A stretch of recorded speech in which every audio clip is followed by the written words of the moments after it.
Assalamualaikum warahmatullahi wabarakatuh. Perkenalkan nama saya Mas Lia, nomor induk mahasiswa 17140420033 dan teman saya Irna Kurniati, nomor induk mahasiswa 17140420040 yang akan mempresentasikan hasil makalah kami yang berjudul Prosedur dan Waktu Pelaksanaan Remedial.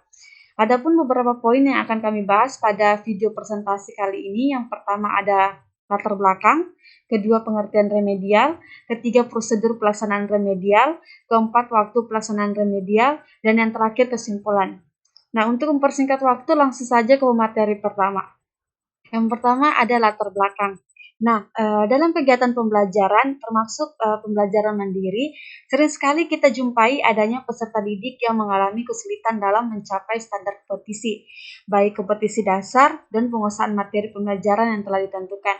Nah, secara garis besar, kesulitan yang dimaksud dapat berupa kurangnya pengetahuan prasyarat, kesulitan memahami materi pembelajaran, maupun kesulitan dalam mengerjakan tugas-tugas latihan dan menyelesaikan soal-soal ulangan. Nah, agar peserta didik dapat memecahkan kesulitan tersebut, maka perlu adanya bantuan. Nah, bantuan yang dimaksud di sini berupa pemberian pembelajaran remedial atau perbaikan. Nah, untuk keperluan pemberian pembelajaran remedial, perlu dipilih strategi dan langkah-langkah yang tepat setelah terlebih dahulu diadakan diagnosis terhadap kesulitan belajar yang dialami peserta didik.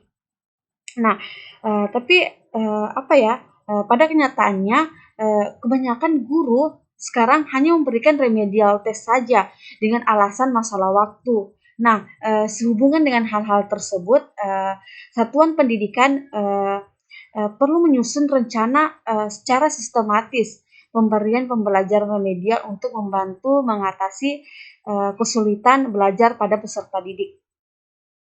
Poin selanjutnya yaitu pengertian remedial, di mana istilah remedial di sini berasal dari bahasa Inggris yaitu remediation. Kata remediation ini berasal dari kata to remedy yang bermakna menyembuhkan. Jadi remedial ditekankan pada proses penyembuhan. Sementara itu, kata remedial merupakan kata sifat sehingga dalam bahasa Inggris selalu dibandingkan dengan kata benda. Misalnya remedial work yang berarti pekerjaan penyembuhan. Nah, pembelajaran remedial ini adalah kegiatan yang ditunjukkan untuk membantu siswa yang mengalami kesulitan dalam menguasai materi pembelajaran, di mana pembelajaran remedial ini merupakan layanan pendidikan yang diberikan kepada siswa untuk memperbaiki prestasi belajarnya sehingga mencapai kriteria ketuntasan yang ditetapkan.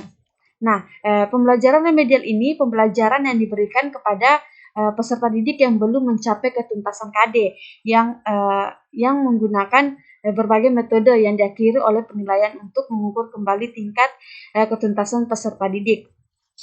Tapi jika kita lihat pada hakikatnya, sebenarnya semua peserta didik akan mendapat pencapaian standar kompetisi yang ditentukan. Hanya saja waktu pencapaian yang berbeda-beda. Oleh karena itu, perlu adanya program pembelajaran remedial atau perbaikan. Nah, metodenya pun yang digunakan dapat bervariasi sesuai dengan jenis, sifat, latar belakang dari kesulitan belajar peserta didik itu sendiri, dan tujuan pembelajarannya pun harus dirumuskan sesuai dengan kesulitan yang dialami peserta didik itu sendiri. Selanjutnya, prosedur pelaksanaan remedial. Yang pertama itu ada analisis hasil diagnosis. Seperti yang telah kita ketahui bahwa diagnosis kesulitan belajar di sini adalah suatu proses pemeriksaan terhadap siswa yang diduga mengalami kesulitan dalam belajar. Melalui kegiatan diagnosis ini, maka guru akan mengetahui para siswa yang perlu mendapatkan bantuan. Untuk keperluan kegiatan remedial itu sendiri, tentu yang menjadi fokus utama bagi guru adalah siswa-siswa yang mengalami kesulitan dalam belajar yang ditunjukkan tidak tercapainya kriteria keberhasilan belajar. Apabila kriteria keberhasilan belajar itu 80%, maka siswa yang dianggap berhasil jika mencapai tingkat penguasaan 80% ke atas. Sedangkan siswa yang mencapai tingkat penguasaannya di bawah 80% akan dikategorikan belum berhasil. Maka mereka inilah yang perlu mendapatkan remedial. Nah, jika gurunya sudah mengetahui siswa-siswa mana yang harus mendapatkan remedial, selanjutnya yang harus guru ketahui yaitu topik atau materi apa uh, yang perlu atau belum dikuasai oleh siswa tersebut.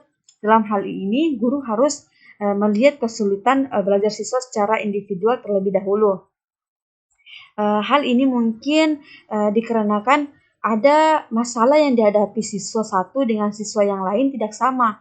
Padahal setiap hari siswa harus mendapatkan perhatian dari guru. Yang kedua itu ada menemukan penyebab kesulitan.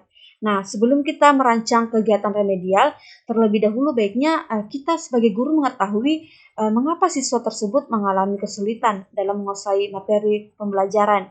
Nah, faktor penyebab kesulitan ini harus diidentifikasi terlebih dahulu karena gejala yang sama yang ditunjukkan oleh siswa dapat ditimbulkan sebab yang berbeda dan faktor penyebab ini akan berpengaruh terhadap pemilihan jenis kegiatan remedialnya nanti. Baik, mungkin itu saja materi yang dapat saya sampaikan. Saya berikan ke teman saya. Dan di sini saya akan memaparkan bagian poin dari prosedur pelaksanaan remedial dan waktu pelaksanaan remedial, kemudian kesimpulan. Nah, pada kesempatan ini, saya akan menjelaskan bagian ketiga dari prosedur pelaksanaan remedial. Nah, bagian ketiga, poin ketiga itu ada dalam prosedur pelaksanaan remedial itu ada 5. Nah, yang pertama ada analisis hasil diagnosis, kemudian kedua menemukan penyebab kesulitan, kemudian yang ketiga menyusun rencana kegiatan remedial, keterampilan membaca pemahaman, kemudian yang keempat melaksanakan kegiatan remedial keterampilan, dan yang kelima menilai kegiatan remedial keterampilan membaca pemahaman. Nah, pada poin ketiga yaitu menyusun rencana kegiatan remedial keterampilan membaca pemahaman. Nah, setelah diketahui bahwa siswa-siswa yang perlu mendapatkan remedial yang tidak mencapai nilai standar yang telah ditentukan oleh sekolah, maka topik yang belum dikuasai setiap siswa itu akan disusun dan serta menganalisis faktor-faktor penyebab kesulitannya. Kemudian langkah selanjutnya yaitu menyusun rencana pembelajarannya. Nah, sama halnya pada pembelajaran. Sama halnya pada pembelajaran pada umumnya yang dimana komponen-komponen yang harus direncanakan dalam melaksanakan kegiatan remedial yaitu ada beberapa poin, yaitu ada 5 poin. Yang pertama adalah merumuskan indikator. Nah, perumusan indikator dari hasil belajarnya. Kemudian yang kedua yaitu menentukan materi yang sesuai dengan indikator hasil belajar. Kemudian yang ketiga, memilih strategi dan metode yang sesuai dengan karakteristik siswa. Kemudian yang keempat adalah merencanakan waktu yang diperlukan, menentukan jenis, kemudian yang kelima menentukan jenis dan prosedur alat penilaian. Kemudian ke poin keempat dari prosedur pelaksanaan remedial yaitu melaksanakan kegiatan remedial kegiatan remedial keterampilan. Dalam hal ini poin keempat yaitu membaca pemahaman. Nah, setelah kegiatan perencanaan remedial, setelah penyusunan rencana remedial dari poin ketiga ini, disusunlah langkah berikutnya, yaitu melaksanakan. Setelah ada penyusunan rencana, kemudian poin selanjutnya itu pelaksanaannya. Nah, pelaksanaan kegiatan remedial dalam hal ini. Nah, sebaiknya pelaksanaan kegiatan remedial itu dilakukan sesegera mungkin karena semakin cepat siswa dibantu mengatasi kesulitan yang dihadapi, maka semakin besar kemungkinan siswa tersebut berhasil dalam belajarnya. Nah, untuk itu dia akan mendapatkan hasil belajar yang lebih baik seperti itu. Nah, kemudian yang kelima yaitu menilai kegiatan remedial keterampilan membaca pemahaman. Nah, pada poin kelima ini dari prosedur pelaksanaan remedial yaitu untuk mengetahui berhasil tidaknya kegiatan remedial yang telah dilaksanakan tentu harus dilakukan penilaian. Nah, setelah dilaksanakan tentu kegiatan selanjutnya itu penilaian. Nah, penilaian ini dapat dilakukan dengan cara mengkaji kemampuan belajar dari siswa tersebut yang mengalami kesulitan dalam memahami pembelajaran di sekolah. Nah, apabila siswa mengalami kemajuan belajar yang sesuai dengan diharapkan, maka berarti kegiatan remedial yang direncanakan dan dilaksanakan itu cukup efektif dan tidak mengalami cukup efektif dan dapat membantu siswa yang mengalami kesulitan belajar. Tetapi jika hasilnya tidak mengalami kemajuan dalam belajarnya, maka berarti kegiatan remedial yang direncanakan dan dilaksanakan itu kurang efektif. Jadi, untuk itu guru harus menganalisis setiap komponen-komponen pembelajaran. Nah, selanjutnya yaitu waktu pelaksanaan remedial. Nah, pada poin prosedur tadi, bahwa waktu pelaksanaan remedial itu harus dilakukan secepat mungkin. Nah, pembelajaran remedial dilakukan ketika peserta didik itu teridentifikasi oleh guru mengalami kesulitan dalam memahami pembelajaran, dalam memahami materi-materi yang diberikan di sekolah. Nah, guru dapat melakukan perbaikan pembelajaran yang dalam hal ini perbaikan pembelajaran yaitu remedial sesuai dengan kesulitan peserta didik. Nah, materi-materi apa yang sulit dia pahami, maka itu yang akan diangkat sebagai pengayaan atau pengadaan remedial. Nah, pada saat itu ketika melakukan perbaikan sesuai dengan kesulitan peserta didik tersebut, itu tentu harus mengganggu hasil tes ulangan hariannya.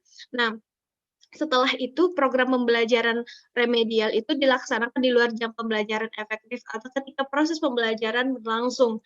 Nah, itu bila memungkinkan. Nah, kemudian guru dapat segera melakukan perbaikan pembelajaran sesuai dengan kesulitan peserta didik. Jadi waktu pelaksanaannya itu guru dapat sesegera mungkin ketika sudah memahami bahwa siswa tersebut kurang memahami materi sub-sub materi yang diberikan dalam kelas, maka guru dapat segera mungkin melakukan perbaikan pembelajaran remedial sesuai dengan kesulitan peserta didik. Kemudian setelah itu, dari kesimpulan dari semua tentang prosedur dan waktu pelaksanaan remedial dapat disimpulkan bahwa dalam rangka pelaksanaan pembelajaran berbasis kompetensi dan pembelajaran tuntas, peserta didik yang gagal mencapai tingkat pencapaian kompetensi yang telah ditentukan perlu diberikan pembelajaran remedial. Dalam hal ini perbaikan. Nah, perbaikan dalam hal ini adalah ketika guru dapat mengidentifikasi sub-sub materi apa yang kurang dipahami oleh peserta didik. Nah, dalam hal itulah yang akan dijadikan sebagai soal-soal remedial yang tentunya akan disusun sesuai dengan prosedur pelaksanaan remedial yang ke-5 poin tersebut. Ada disusun, kemudian dilakukan, kemudian dinilai kesimpulan, dinilai hasil akhirnya apakah efektif atau tidak efektif. Nah, kemudian prinsip pembelajaran berbasis kompetensi dan pembelajaran tuntas, maka pembelajaran remedial dapat diberikan setelah peserta didik satu atau beberapa kompetensi dasar. Ya, untuk mengetahui tujuannya adalah untuk mengetahui tingkat penguasaan peserta didik setelah menempuh remedial. Nah, perlu diberikan tes ulang. Apakah betul-betul siswa memahami materi yang diberikan atau tidak, seperti itu. Jadi dalam rangka pembelajaran remedial itu perlu dipertimbangkan kapan pembelajaran tersebut diberikan sesuai dengan prinsip pembelajaran, sesuai dengan waktu pelaksanaan remedial, sesuai dengan prosedur dari pelaksanaan remedial itu sendiri. Jadi mungkin cukup dari saya terkait dari prosedur pelaksanaan remedial dan waktu pelaksanaan remedial. Saya kembalikan kepada moderator. Wassalamualaikum warahmatullahi wabarakatuh.